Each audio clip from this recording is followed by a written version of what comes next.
Hello, my name's Kathy Garretts. I'm one of the curators here at BAMPFA, and it's my pleasure to welcome you to this book event in conjunction with our online program titled Sara Kathryn Arledge's Film and Art.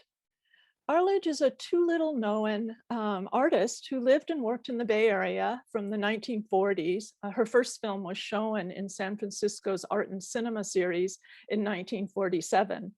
And she lived here on into the 1960s, after which she returned to Pasadena, where she met Terry Cannon, the founder of the Pasadena Filmforum, which is now the Los Angeles Filmforum. He became a friend and a supporter of Arledge, bringing attention to her films and glass slides, and together with others, giving her a place again within the history of experimental cinema. With his wife, Mary Cannon, and with Marcia and Ed Nunnery, he set up the Arledge Trust. It is through that trust that Terry helped to facilitate Arledge's films, her unique glass slide transparencies, and her papers coming to BAMPFA. And we're very thankful for that. Tonight's event and our online film program are dedicated to Terry Cannon, who passed away August 1st, 2020. We're dedicating it in gratitude to all he has done to bring attention to experimental cinema, and in particular to Sara Arledge. The online film program, which includes a recording of a short biographical talk on Arledge by Terry Cannon, will be up on our website until April 11th, so there's still plenty of time for you to see it. Both it and tonight's program are presented in conjunction with the Armory Center for the Arts in Pasadena, which hosted an amazing exhibition of all of Arledge's art, significantly including her even less known paintings and works on paper. The Armory has produced an accompanying book, the beautifully designed Sara Kathryn Arledge, Serene for the Moment, which we are celebrating this evening. And it is something to applaud. They also hosted a fascinating event last Thursday with an array of contributors to the book doing readings and presentations, and from it I learned so much. The book Serene for the Moment is on sale on our website. There's a link to it at our film note for the Arledge program. A big thank you to Irene Georgia Tsatsos and all of the Armory staff, as well as to all of the contributors to the book who have done so much to build and expand on the work that Terry Cannon began, creating a fuller portrait of Arledge's life and creative work. In a moment, I'm going to turn it over to Irene, but first I want to give you a sense of the evening. So we'll begin with Irene talking about the book, followed by two readings from it, one by Irene and Adam Hyman, and the other by Carrie Laitala, over a selection of Arledge's slides. And then Irene will return at the end to talk further about Arledge, drawing on her contribution to the book. Then we'll have an opportunity to hear any questions you might have. So please use the Q&A function at any time. It's at the bottom of your screen. And then save chat for talking amongst each other. And now it's a real pleasure and honor to introduce Irene. Irene Georgia Tsatsos, Director of Exhibition Programs and Chief Curator at the Armory Center for the Arts in Pasadena. This is a position she has held since 2010. Prior to that, she was the Executive Director of Los Angeles Contemporary Exhibitions and has held curatorial positions at the Whitney Museum of American Art, the Arts Club of Chicago, and Chicago's Alternative Space, NAME. She was the founding chair and remains a member of the board of the Women's Center for the Creative Work in Los Angeles. Such a pleasure to have you here, Irene, and I turn it over to you. Thank you so much, Kathy. It's really, that was a lovely introduction, and it's just a pleasure and honor to be here speaking to you and everyone present about Arledge and celebrating this amazing project, and also being a part of this event that also honors Terry Cannon, who left such an incredible legacy in so many ways. Arledge and Filmforum are just two parts of so many contributions he made to the cultural landscape in the Los Angeles area and beyond. Thank you for that. I will talk later more about Arledge and the exhibition, but I will start with a shorter presentation with just a few slides that show some details from the book and just talk a little bit about its contents. So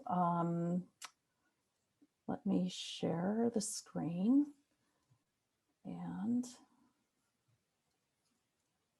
that is underway. That is not what I want to share. That is what I want to share. Okay, I hope someone will tell me if this is not what I want to be sharing. It looks good to me. Sara Kathryn Arledge, Serene for the Moment, accompanies an exhibition I organized for the Armory Center for the Arts in Pasadena, California. The exhibition was an entry point to this overlooked artist, an invitation to reconsider our daily encounters through the different light of her wondrous world. In Arledge's artwork, abstraction is an entry point to consider daily encounters marked by abundance, loss, and transcendence, along with a healthy dose of skepticism and pointed humor. The exhibition included over 60 of Arledge's vivid works on paper, 7 short films, a digital slide presentation of her hand-painted glass transparencies, and archival material. Alongside photographic reproductions of Arledge's work, the cloth-bound publication contains texts by Sasha Archibald, curator and writer of nonfiction essays about history, art, and film. Artist, writer, musician, and astrologer Johanna Hedva. Nicole Kelly, an artist who uses sound, situation, and prose to make revolution irresistible. And writer Sarah McCall, who holds a special place for memoir and personal essay. It also contains an interview I conducted with Terry Cannon, which Kathy mentioned a moment ago, and that I look forward to reading an excerpt of with Adam shortly. Let's see, it also includes Arledge's memoir detailing her mental health odyssey, which is reproduced as she typed it. And I'm also very eager to hear Carrie read an excerpt of that a little bit later as well. And finally, it contains never before published archival material, as well as a comprehensive biographical timeline.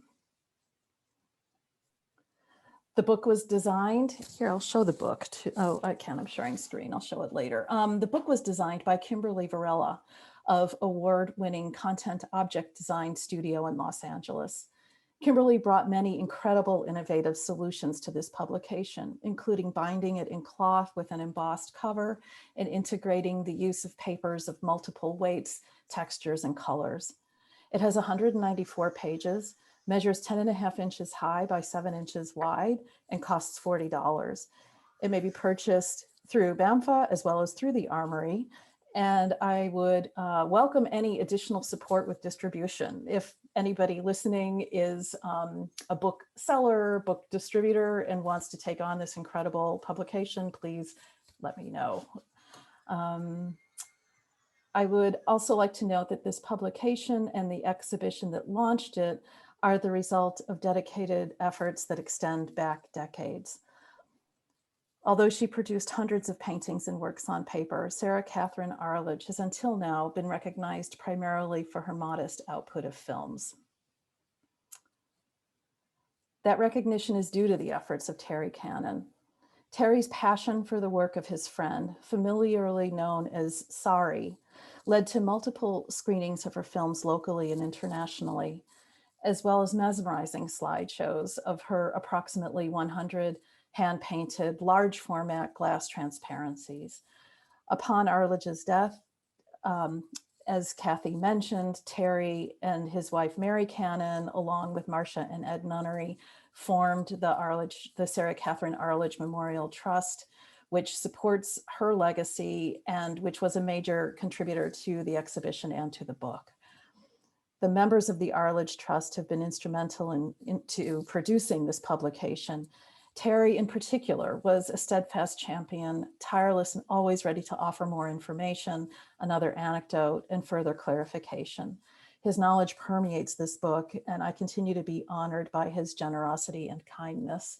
And Terry is the figure seated furthest to the right and smiling. And it's just something to note is that he passed away after a fairly short health battle that he was fighting only a matter of weeks before the book returned from the printer. He had been able to see the book in production. You know, we shared galleys with him so he could just see how it was taking shape, but he was never able to hold it in his hands, which makes me a little sad still.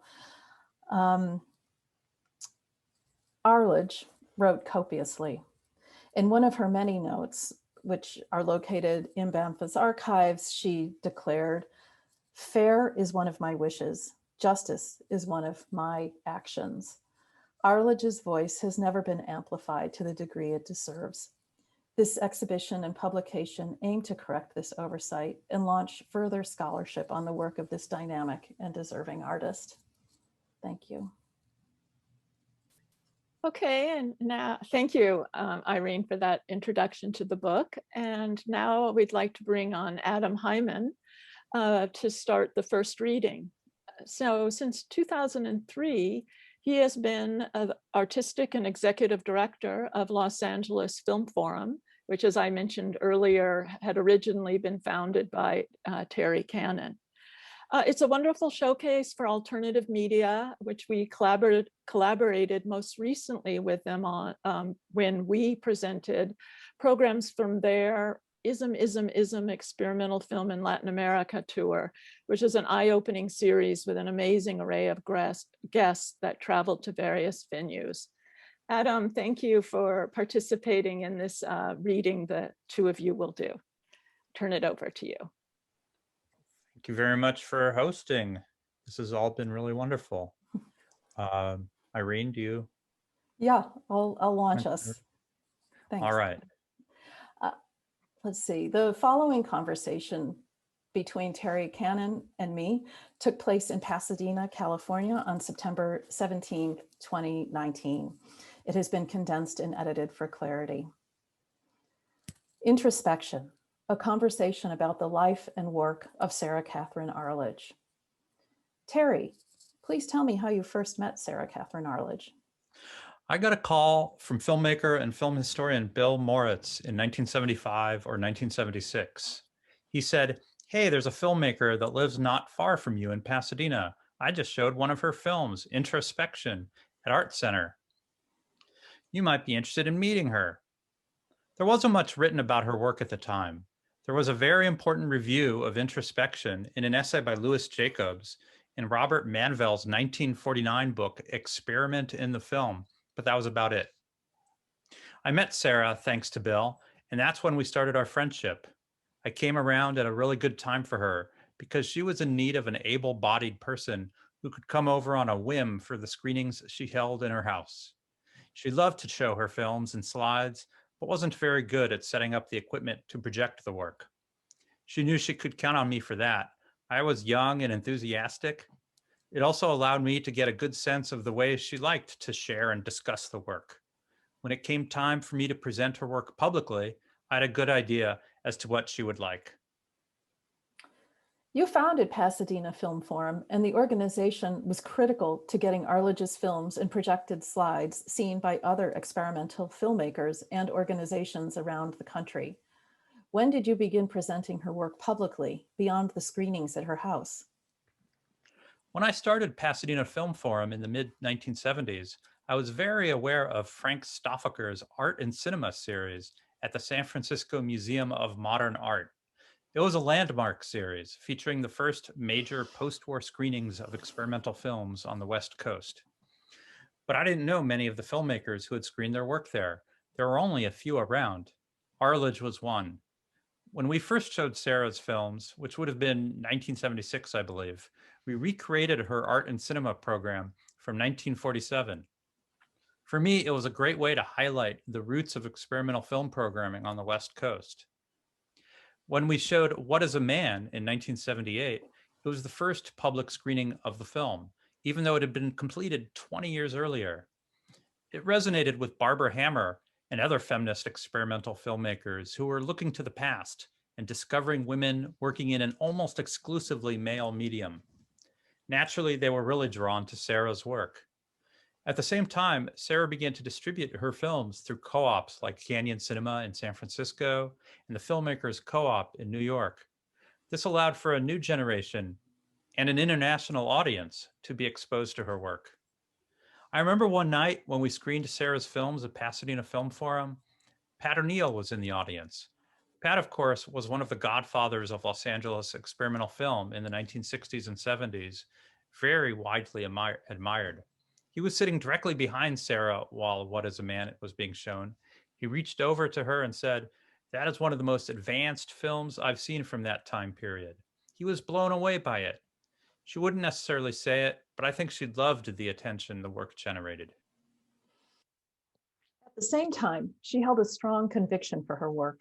She produced paintings and works on paper, as well as hand-painted and collaged large form slides prolifically. She also wrote scripts and drew storyboards, some for works that were never produced, all apparently without expectation or even hope of an audience. What did she say about her career decisions? She had strong convictions about what was important art and what wasn't, and she had little tolerance for the games artists had to play to become recognized. Her decision to remain true to her convictions and not to sell out most definitely affected her career as an artist in terms of public recognition. Sara mentioned several times that her friend and fellow painter Buffy Johnson encouraged her to go to New York. She said that's where Sara could really establish herself as an artist, sell work, and do this for a living. But it just wasn't for her. She wasn't the kind of person to deal with the work in terms of selling it. She enjoyed what she was doing here in Pasadena. Even though it was a small group of people, she had found a kind of support group. Your interest started with the films and the slides, and later you learned about her works on paper and paintings. There's a very loose trajectory in Arledge's paintings from her early representational work to her late abstractions. But the arc is complicated by many different styles, different lines of inquiry, and experimentation with image as well as media. It's really diverse. Don't forget that there are entire bodies of Sara's work that we've never seen. For instance, her ex-husband indicated that she did a series of large drip paintings, and there's no documentation of these works that I'm aware of. Arledge made films based on her slides, which she called stabiles. This was a practical decision because the slide projector was cumbersome and the slides were very fragile. It was important to include the stabile films in the exhibition at the Armory because they show her sequencing, timing, and decisions about how to dissolve between one slide image and the other, along with her soundtracks. You make a good point because she didn't just show the slides in a random way. Even when she would present the slides at her home to a small group of friends, she had a specific order in mind. And if you look at the slides, you'll see that a lot of them are numbered on the edges. She would occasionally mix things up a little bit, but early on, she would have a numbering system for herself and for me when I would project them. For example, she might show a total of 20 slides and they'd be numbered from 1 to 20. She would often talk about the individual slides as they were projected, sometimes for several minutes. I kept telling Sara that she needed to limit the amount of time the slides would be projected onto the screen because the heat from the projector lamp going directly onto the glass of the slides might damage the gels and other fragile materials that make up the slides. I remember when pulling one slide out and replacing it with another, you could barely touch the glass of the slide as it was so hot. I wonder what you would tell her or ask her now if you could. I'm sure I would have all kinds of questions to ask, but that's never going to happen. The one thing I would love to have seen Sara do is paint directly on film. She did it on the slides, so she was used to working and painting in a small format. How interesting would that have been to see a hand-painted film by Arledge? When we went to visit her for the last time at the extended care facility, she had tried to communicate to the nurses and the staff that she was an artist, but the people there thought it was just something she had imagined, that she wasn't really an artist, let alone a distinguished artist. We were sitting and talking with her, showing her some of her artwork. The nurses came by and listened to our conversation, and we invited them in. They finally understood she really was an important artist. A couple of times, Sara sighed and said, "Finally, somebody realizes it wasn't just her imagination." Thank you, Irene and Adam. Lovely to hear that conversation and to pay tribute to Adam and all of his knowledge of Sara Arledge. Also, I love that he spoke through the conversation about works that are on the program, so to hear how he thought about them. Now I'm going to bring on Carrie Laitala. She's an artist and filmmaker living and working in San Francisco. When we decided to have an artist read from Arledge's personal writing, we immediately thought of Carrie, who, without being aware or not very aware of Arledge's art and films, works in a process-based way that resonates with them. Similarly, they similarly revel in the creative process and the luminosity of light and color, and they both work in a multitude of mediums with a sense of magic and the power of dreams. So Carrie, thank you so much for agreeing to do the reading, which we recorded ahead of time. And I'd love it if you could introduce it. Okay, great. Thanks for inviting me to be a part of this project, Kathy. It's really wonderful. And I'm really excited about this book. I'm gonna go out and buy it right away. So the recordings that I made that accompany the slideshow are from a text called Madness in Memory. And her name on this memoir was Sarah Smith, which is her married name at the time. So in this memoir, Arledge chronicles her sometimes harrowing experiences while being institutionalized at the Napa State Institution. The last recording that you hear, it starts off with her married name at the beginning of the recording. So you'll hear Sarah Smith at the beginning. This was a really interesting chance to learn more about this wonderful artist. And I had seen Introspection when I was young and always was totally enamored with it and kind of just mystified by how hypnotizing the film is. And so thanks for giving me a chance to help celebrate this artist. I didn't really know very much about her at all. And so learning about her experiences, not just with painting and with film, but also just her experiences with overcoming being in these situations of adversity and being able to make art under all kinds of circumstances is really very inspiring. So I'm happy to be a part of the celebration of her as an artist. And that's all I have to say. Okay, thanks.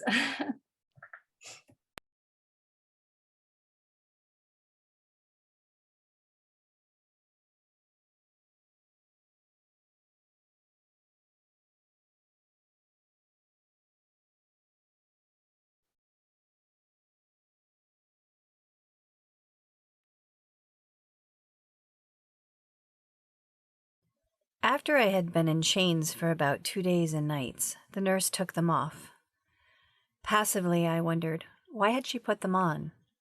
Why did she take them off? Although I thought a great deal about it, I had no idea. Nor did I have any assurance about what they might do next. How could I possibly avoid upsetting such irrational people whose captive I was? For my safety, I decided on a course of action to continue to be polite, in fact, to be extremely polite no matter what happened, to agree with the attendants, and above all, to keep my rebellious thoughts to myself and ask no questions. Confused as I was, I tried to follow this program. The nurse gave me my clothes and opened the door for the first time in about a week. She took me across the hall to a much larger room, which had about 10 women in it. This was a relief after being locked in solitary confinement for so long. "Get ready to see the judge today," said the nurse. I followed her to a large bedroom with bars on the high windows and a bare table. After 2 hours, a man in a brown suit came in and sat by the table. I looked at him. He was an average-appearing man, such as one might see commuting to work on the bus every day. He said nothing, and I said nothing. Time passed. This certainly isn't a courtroom, I thought. Is the man in the brown suit a judge?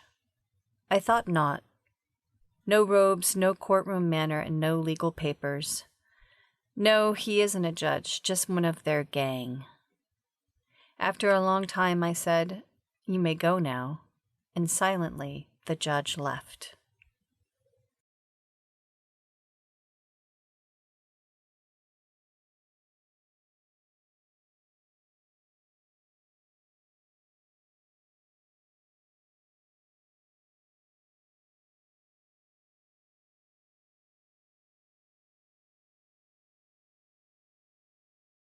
"Sarah Smith," came the call from the office door. "Your husband's here to see you." Never good at communication, he stood there looking awkwardly at me, his hands at his side, no smile on his face. "I hate you," I said violently. He had brought me my paints. Freed from the agony of evil, of disturbed patients, of radio, and of the routine life of the ward, I began to paint. My former concepts about painting were gone. I really didn't care what anyone thought anymore. What difference did it make what my former style was like? I was free from all that stuff, too. I had finally found the place where I could do what I wanted to at the moment, and I did. New forms emerged from my brush. New smoky color spread over the paper. My life would not be wasted here. I was allowed to paint. I liked my work.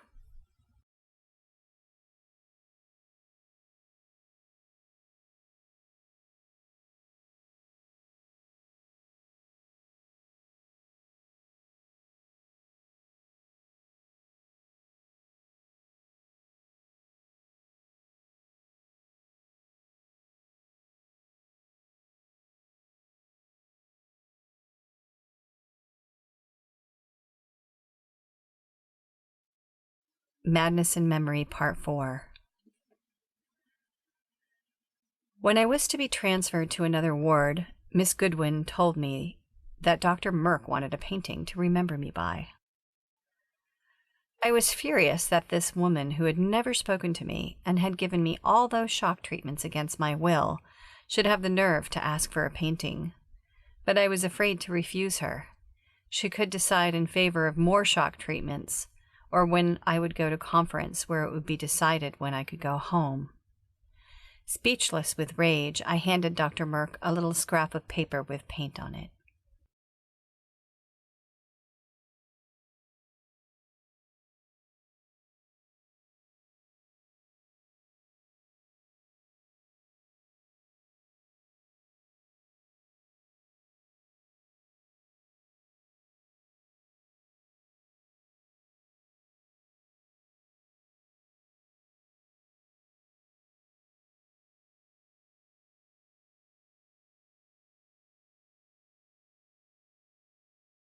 Expertly, 4 techs each grabbed a flailing arm or a kicking leg and carried her off, still screaming, to the shock room, where her screams were suddenly cut off. I was next to the last one called. I felt that if these patients were able to walk to the room, I would make it there. I stood up quietly and walked into the shock room. I climbed up on the table and lay down. In an instant, the intern had put the metal clamps on either side of my head, and I was in a state of unconsciousness. Stunned by the first treatment, I managed to walk into the bedroom to continue my painting. Every afternoon I painted. I was finishing a large abstract watercolor with a black background. I was so confused by the treatment that I felt like collapsing on the bed. But I still had enough memory left to be determined that this treatment, no matter how frightful, would not stand in the way of my painting. The will to paint was all I had left of my way of life. It was an escape from the life of the ward. While painting, I could turn my back on the censorship of letters, the terrible clink of the text keys in the door, locking us in from the rest of the world as animals are locked in a zoo, the whole humiliating process of cattle-like regimentation that we all suffered. The thieves who took advantage of our confusion to steal our clothes, and the ever-present mass contact with very ill patients. Before I was in a hospital, I had always supposed that mental patients were imaginative and behaved something like a character out of Lewis Carroll. But if someone had stopped the first 85 ladies they met on the street, that was our ward. Of fantasy, they had none. However, I had found some patients that I liked. There was a woman reporter on the ward that was being given no treatment. She was still her original self. She loved to play Scrabble. She thought it was good for me to play, and I played with her and her friends quite often in the evenings.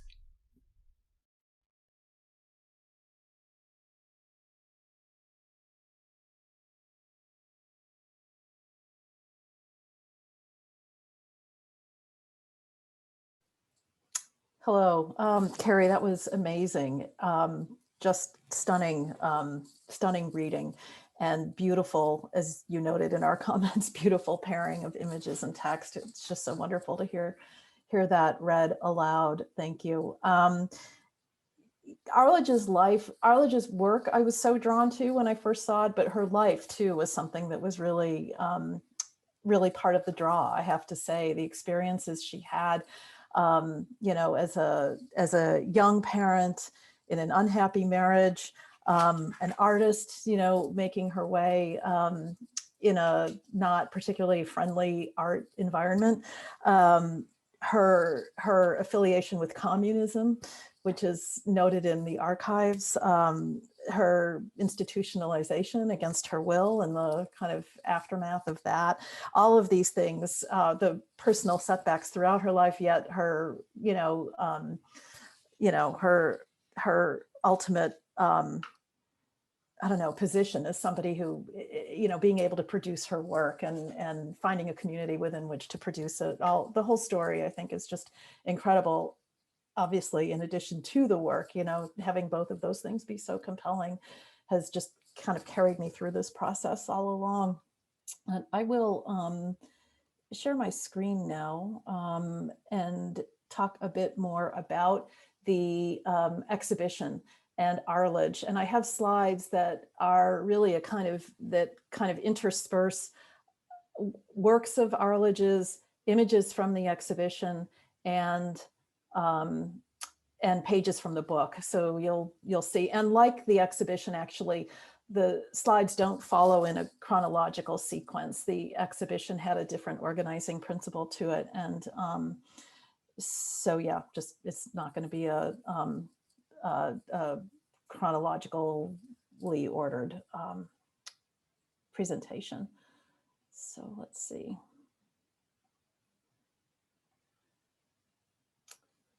Okay. At the time the Armory Center for the Arts mounted the exhibition, Sara Kathryn Arledge, Serene for the Moment, I had been thinking about Sara Kathryn Arledge for 8 years, reading her texts, studying her paintings, visiting her archive, imagining her voice, and contemplating her many brief statements, such as this. No, I'm you to you, and you're you to me. You're me to you, but simultaneously, I'm me to me. Arledge was an avid writer. Her writing included essays, poetry, scripts, a memoir, and notes. The previous quote and those throughout this text cite her brief statements. Her musings and theories jotted in her shaky Palmer method script on these loose leaf memo pages, the kind once purchased from the Five and Dime. Sara Kathryn Arledge, born in 1911, died in 1998, was a prolific painter who is better known as an innovator of mid-century experimental cinema. Born in the Mojave Desert, she lived most of her life in Pasadena, California, where she worked at the margins of the art establishment, creating a diverse and experimental body of work that operated in a space between paintings and film. In her own words, "My plan was to extend the nature of painting to include time." She was inspired by Thomas Wilfred's Clavilux, which left an indelible imprint after she saw it performed at Pasadena Playhouse as a teenager. This is described in greater detail in Sasha Archibald's essay in the book. Arledge's reputation as a pioneer of cinedance, which combines avant-garde dance with film editing techniques, stands largely on her film Introspection, started in 1941 and completed in 1946. She later created unique environmental experiences by producing the immersive light shows of projected handmade slides that we've heard about, paintings on glass that reveled in her proto-psychedelic sensibility and love of vivid colors and organic shapes. Throughout, painting and movement were at the core of Arledge's self-identity as an artist. Collectively, Arledge's artworks emphasize the eerie and the mundane, and ecstatic and vibrant energy, and the disorienting choreography of life's sequences of events. Spanning a half-century of 20th century art history, her work was not as much surreal with a small s, or surreal with a capital S, as it was a representation of the incredulity of the real.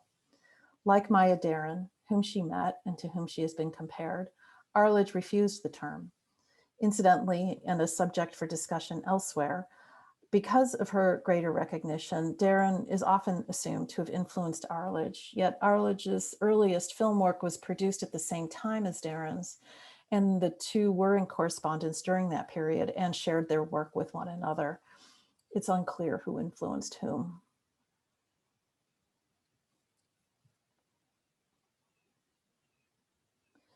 Well-educated, yet disengaged from analytical criticality and professional ambition, Arledge nonetheless produced prescient works in all media that were recognized for their debates on sexuality, gender, and representation.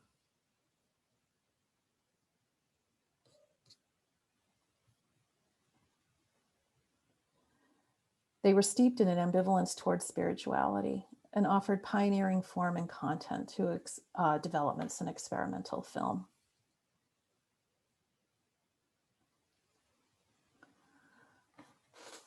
I would dream of an abstract picture, changing its shape. I'm concerned that you can see my,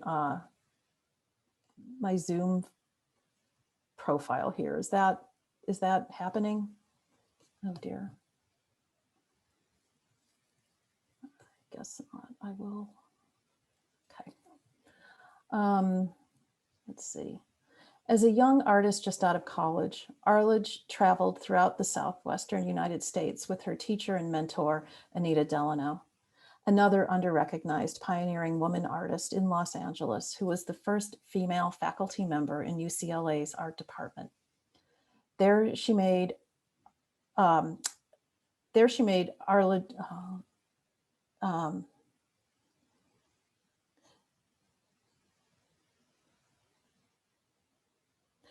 while traveling through the Southwest with Delano, Arledge made her earliest known paintings, works on paper and watercolor and ink that are notable for their observational qualities, their earnest academic approach, and early indications of her move toward abstraction. Through Delano, Arledge was invited to visit Native American pueblos, where she studied landscapes, dwellings, and people, and paid special attention to animals, especially the black and white mottled camouflage of Holsteins. Under the region's crisp sky, she observed the cows in languid motion or at a standstill. From there, she produced approximately 24 sketches that isolated and abstracted their distinctive black, white, and pink shapes and textures. These visually contrasting bodies of work, some observational and others more abstract, reveal that conventional realism was not Arledge's goal.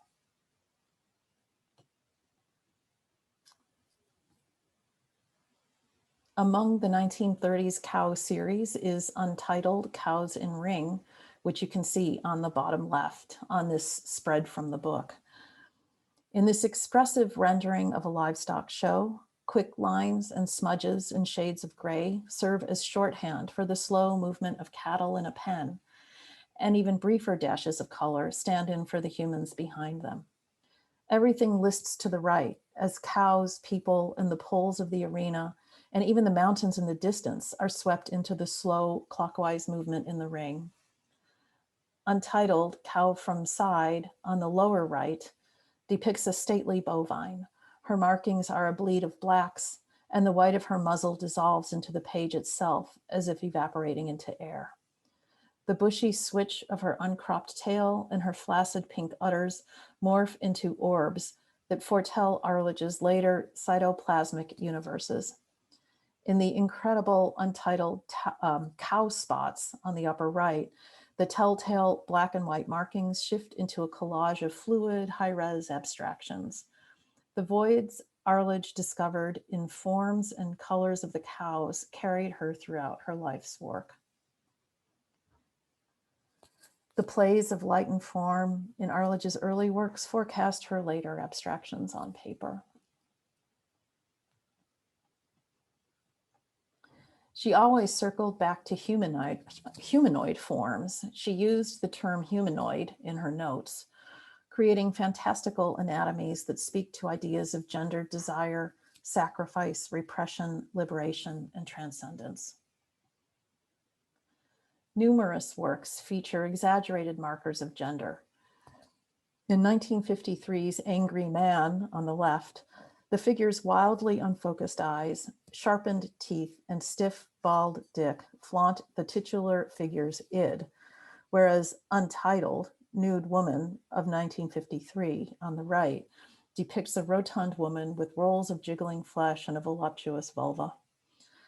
In some works, Arledge's figures are pointedly genderless, as in the early Untitled Nude Figure Spinning from 1927, which prefigures the abstracted forms of the apparently male dancers clad head to toe in beige-colored body stockings in introspection.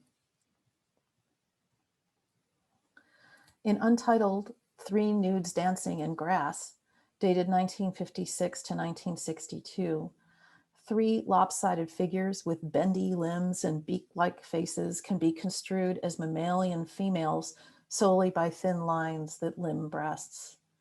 And I should mention something I hadn't before, which is Arledge rarely titled her works. Very few of them have any indication of the title. All of the titles, I think all of the titles that I'm reading here are untitled, and then the parenthetical titles are descriptive, and they were assigned by the trust after Arledge's passing. In Untitled Four Dancing Figures from 1958, wobbly humanoids disintegrate to a point where they look more like mottled beige X chromosomes floating in a turquoise pool or a petri dish than dancers on solid ground.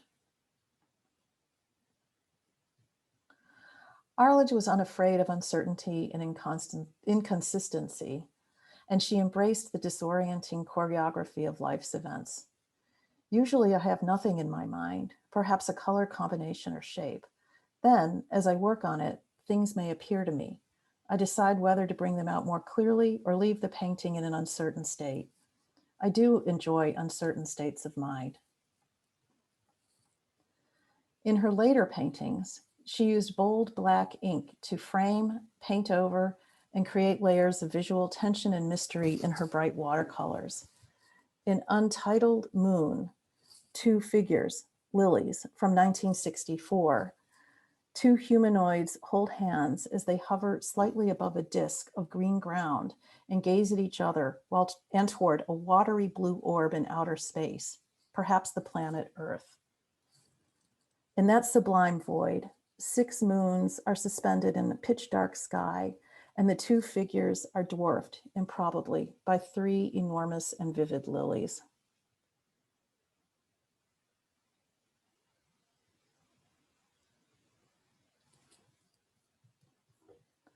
Untitled Fetus Shapes from 1968 depicts organic matter floating in or sprouting from the membranes of amniotic sacs adrift in inky space.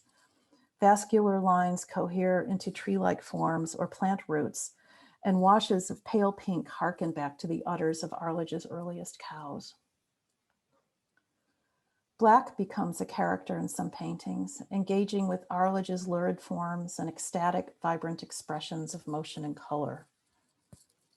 In Summer Night of 1966, bleeding lines of tropical pinks, blues, reds, and greens shape a distant landscape overlaid with animated, inky forms, evoking shadow puppet theater or an asymmetrical Rorschach test.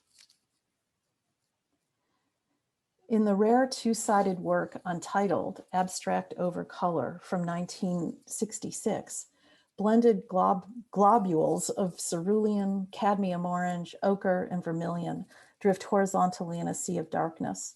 On the other side, mysterious opaque cellular forms swim among the curves of a universe in a petri dish.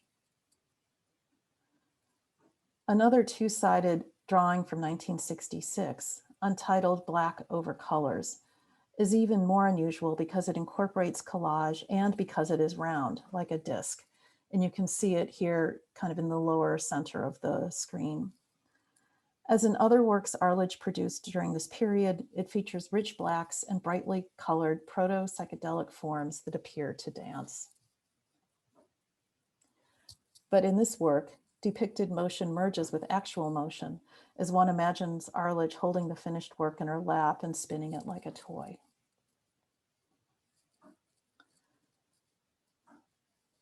Many of Arledge's works relate thematically to movement, transition, and a dreamlike passage of time. The references are apparent in her films, including her 4 stabiles, which you can see how we mounted them here. That's actually a monitor playing behind a wooden frame. The stabiles recorded sequences of projections of her fragile paintings on glass slides. These films were a simplification of Arledge's light shows, which required her to transport cumbersome medium format glass slides and an unwieldy projector, which she relied on friends to operate, as Terry described in the interview.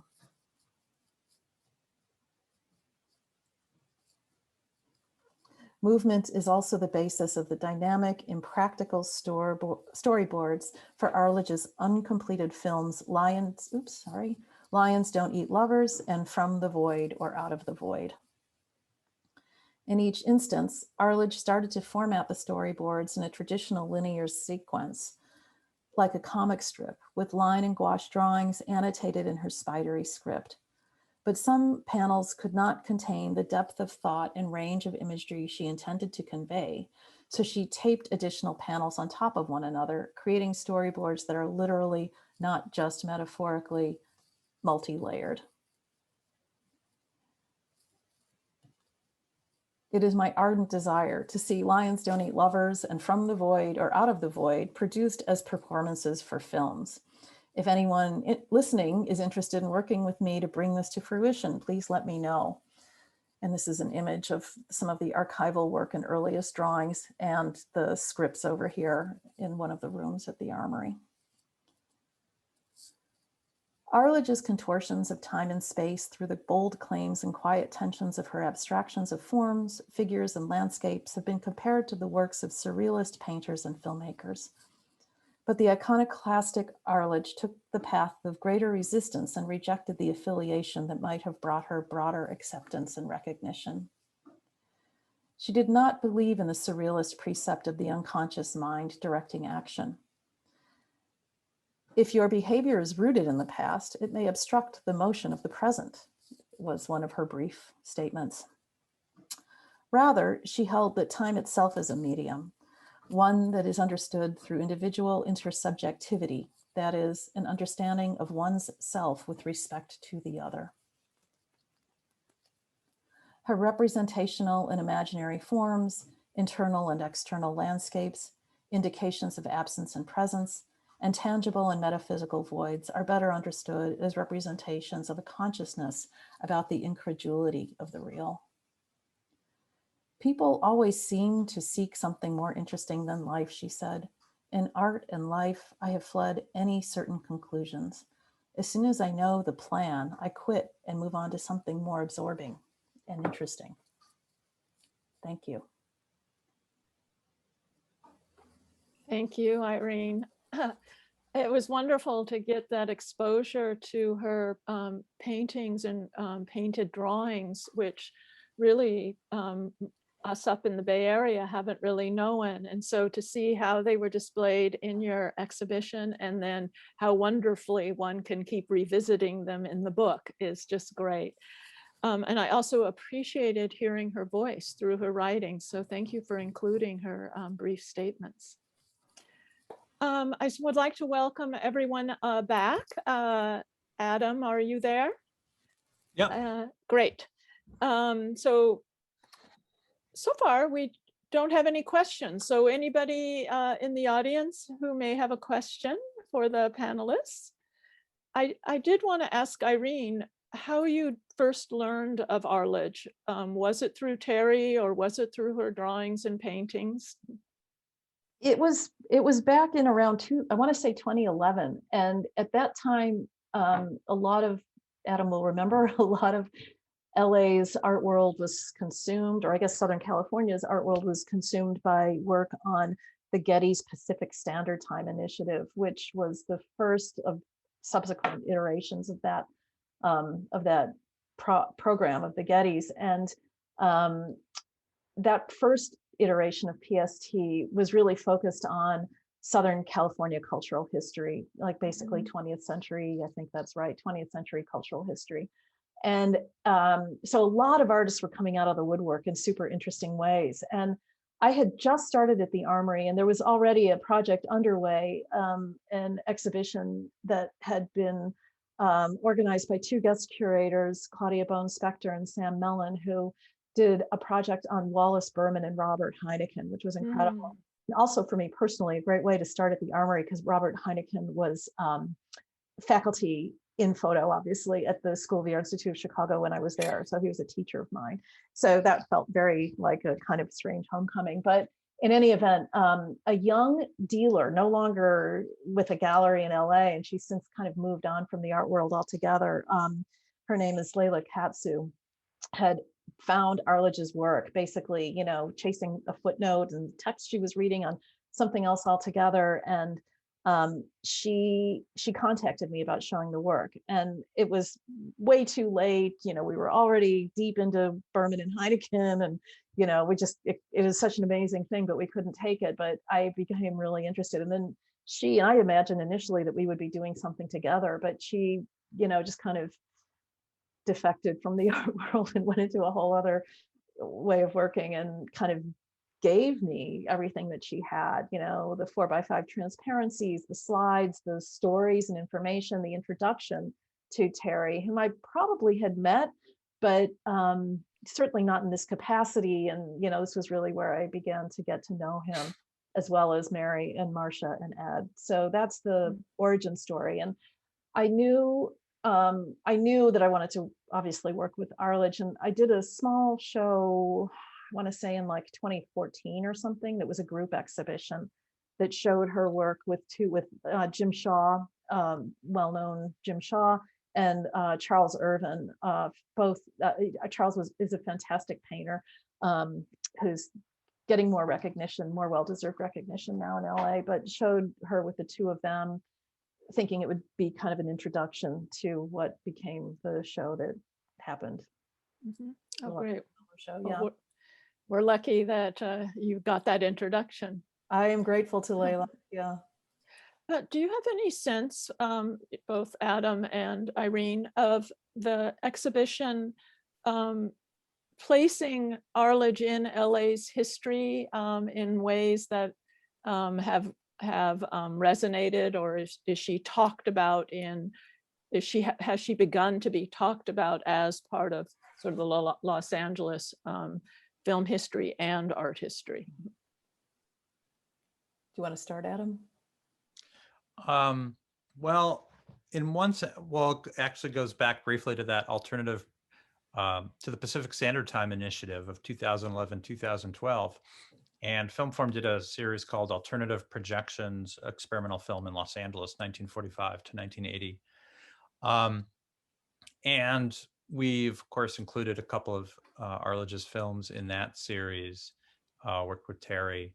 And I mean, it wasn't of note that Introspection and Meshes of the Afternoon were both being made in Los Angeles in 1943. So although Terry had talked about her some with me prior to that, I think that's when I really got to know her films. And I'd like to think that like that series that we did sort of expanded a set of films that are understood as a key part of the history of experimental filmmaking in Los Angeles. Quite different from the rest of her art work, which, although Terry again told me about the painted slides, they weren't something that was part of any conversation. And it's hard to know about like what's the dialogue like, say, now because of the pandemic, but Irene might have additional insight into that. But I know that Sara and her work touched a lot of people, and it was sort of like this thing that Terry and the Pasadena Filmforum crew knew, but then she still sort of disappeared beyond that for these decades. Can you plug it in for me? Sorry, I've got a little power issue here. Thank you. It's on the other side of the desk over there. My tech here. All right. I remember having a conversation with Rosamund Felsen, the legendary gallerist, now retired, shortly after I started at the Armory, because Rosamund has an interesting long history in Pasadena that goes back to the Pasadena Art Museum. And I was just, kind of getting what I could out of her brain, kind of just hearing some stories and talking about artists. And it didn't register at the time because this was actually prior to connecting with Leila Katsu, but I found those notes years later and saw that Rosamund had mentioned Arledge in those early notes. I was like, oh, wow. And I went back to her later and she didn't remember and couldn't really provide any more information, several years later. But during that period, in my universe anyway, in my Arledge universe, more was building up. And I would say now that, I think this project, this exhibition has done a lot to really introduce the work. It just really, I think it had been, those that knew it well and loved it. It was a small community of personal supporters that was around Arledge, rather than there wasn't anybody representing the works on paper, the paintings, the way Terry was representing and advocating for the film. So she just, I shouldn't say that. There was an exhibition that Marcia and Ed Nunnery did in a gallery that they had in Pasadena. And they did that, I want to say, in 1978. But the art world, has become so expanded and so corporate in some respects and just massive. And in that paradigm, she wasn't following in that. But I do know that she's, that there have been things that have happened with her work in recent years, and we'll see where this takes her. I see this whole project as really a kind of introduction to historians, which I am not. Obviously, institutional interest. Berkeley Art Museum's interest in her work is just fabulous, and my desire is that this is an introduction that picks her up further and contextualizes her historically, as I think it should be. Great. Well, I want to thank all three of you for contributing to bringing her work and spirit alive during this program. A really big thank you. I'd also, in closing, like to thank Canyon Cinema here in the Bay Area, who distributes Arledge's films and helped get the word out about the programs. I'd also like to thank the National Endowment for the Arts, which funds our Out of the Vault series, of which this is one program, a series which brings attention to works in our collections. I'd like to thank John Shibata from our film collection department and Dave Taylor, our digital content manager, for their help preparing both the film and the book programs. I'd like to acknowledge the Film Library and Studies Center care of the paper collection, for which they recently received a California Revealed grant in order to digitize that collection. So big congratulations to them. And I'd like to thank Nat and Doug for behind the scenes work tonight. And just want to mention that there's going to be a second Out of the Vault program this season, celebrating the publication of Steve Side's new book, Media Burn, Ant Farm and the Making of an Image. The program went online this weekend, and the related book event will be April 1st. So one more big thanks to Carrie and Adam and Irene. Really grateful for you being here. And to all of you out in the audience, thank you for joining us. We look forward to seeing you. In the meantime, take care. Thank you. Thank you so much, Kathy. Thank you. Bye. Take care. Thank you, everyone. Thanks, Irene. That was Thank great. you as well. Okay. Bye.